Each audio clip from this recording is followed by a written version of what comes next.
Parents, please protect your children. The internet is a dangerous place.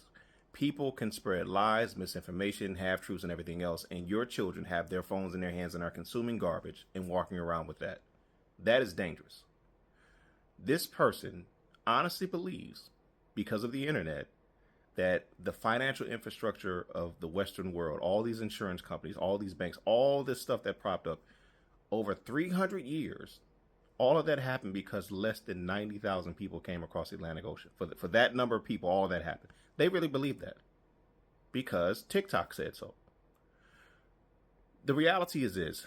In the past, there have been a lot of mistruths, half-truths, and even lies told, particularly to black people. The answer to that is not to make up another half-truth and another lie. There's an episode of the Boondocks years ago that deals with this, where black people many times can be uncomfortable with our very dark history. And so to combat that, we just make up better stories that make us feel better. I don't think that's actually helpful. That doesn't solve the problem. There are plenty of black people, black scholars doing the real work that needs to be done. Because some of our stories have not been told, and some of it is not documented, and we need to get close to that, right? But the answer isn't this garbage. Because real historians, you have to do a lot of work to even make basic statements. So, for example, if you say George Washington had slaves, well, how do you know that? Well, scholars are going to go look at tax records.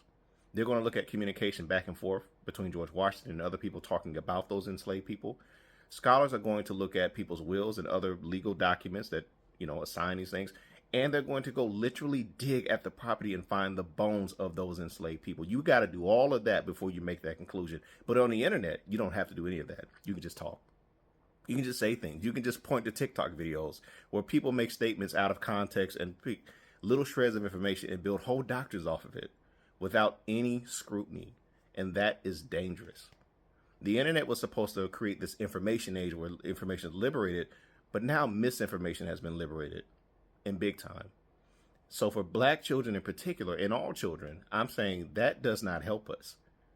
We've got to do the work of looking at real scholarship, real information, because our children deserve that much. If we've been lied to, why should we be lying to our children?